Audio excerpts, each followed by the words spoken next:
Statistik ending benteng plus pion lawan kuda plus pion lebih banyak dimenangkan oleh benteng. Ini terjadi karena benteng memiliki nilai 5, sementara kuda nilainya 3. Dalam beberapa kasus, kuda juga bisa unggul atas benteng dalam permainan akhir. Faktor penyebab keunggulan kuda atas benteng diantaranya kuda memiliki jumlah pion lebih banyak dari benteng. Yang kedua, kuda memiliki struktur pion lebih bagus dari benteng. Dan aktivitas raja sangat menentukan siapa yang akan memenangkan permainan akhir. Pada diagram ini, putih memiliki keunggulan 3 pion bebas. Hitam memiliki pion susun C7 dan C6. Bagaimana putih dapat memenangkan posisi ini? Pada pola permainan seperti ini, raja putih dan kuda berkoordinasi mengontrol pion bebasnya. Putih dorong pion G4, mengembangkan struktur pion. Kita akan menganalisa langkah terbaik dari hitam, benteng E8. Jika benteng D8, hitam membantu perkembangan pion putih dengan G5. Raja pukul pion, kuda E6, benteng hitam jatuh. Jika hitam raja E5, putih raja E3. Raja G5, raja E3. Kita kembali. Hitam melangkah benteng E8. Raja F3 mengontrol pion E4 dan G4. Hitam raja G5. Rencana benteng F8 menangkap kuda, dan raja masuk ke petak H4. Kuda manuver ke G2 mencegah raja ke petak H4. Benteng F8, raja G3, raja F6. Jika benteng F1, putih mendapatkan tempo pion H4. Kita kembali posisi.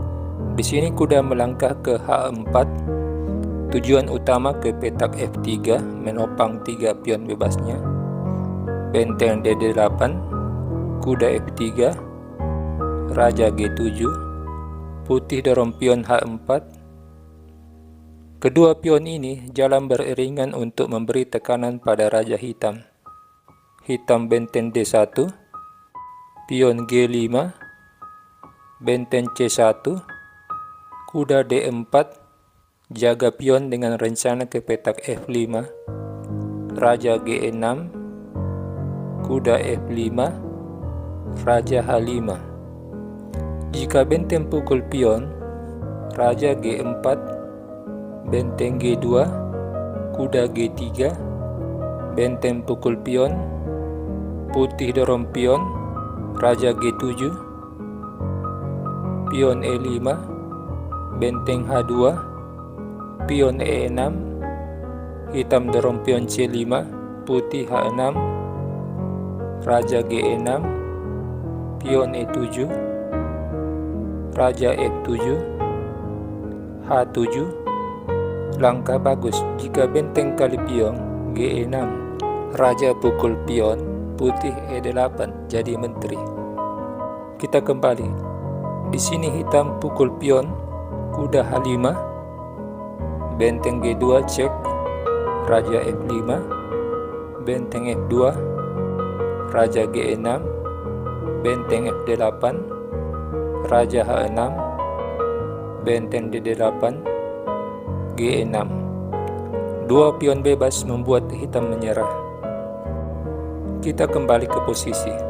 Jika hitam melangkah raja H5, putih dorong pion E5, benteng E1, raja F4, benteng F1, raja E4, benteng E1, kuda menutup, raja kali pion, putih dorong pion E6, raja G3, pion G6, raja F2, pion G7, benteng pukul kuda, raja D4, C5 skak, raja D5, benteng G3, pion E7, benteng pukul pion, putih promosi jadi menteri, putih unggul.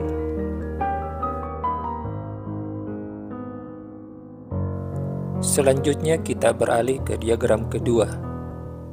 Tema dari bangunan ini adalah bagaimana memanfaatkan dari terbatasnya pergerakan benteng dan pada akhirnya benteng berada dalam posisi zugzwang.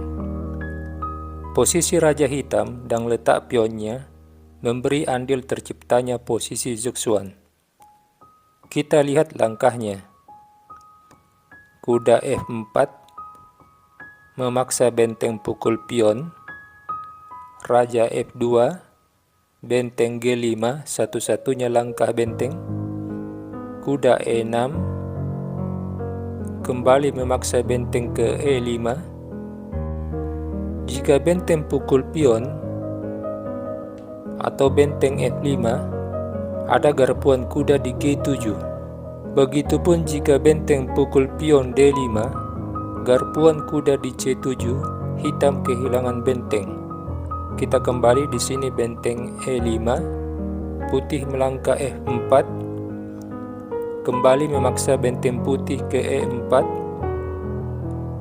Apa langkah putih yang membuat posisi hitam jadi zugzwang? Pion B3 mengunci pergerakan benteng. Semua petak yang dituju benteng dalam pengawasan putih. Sekarang tinggal Raja Hitam dan pion yang melangkah. Jika Raja ke F7, kuda G5, benteng hitam jatuh. Raja D7, kuda C5, tetap benteng hitam jatuh. Terpaksa hitam pion G6, pion kali pion, hitam kembali dalam posisi zugzwang dan dipastikan kalah.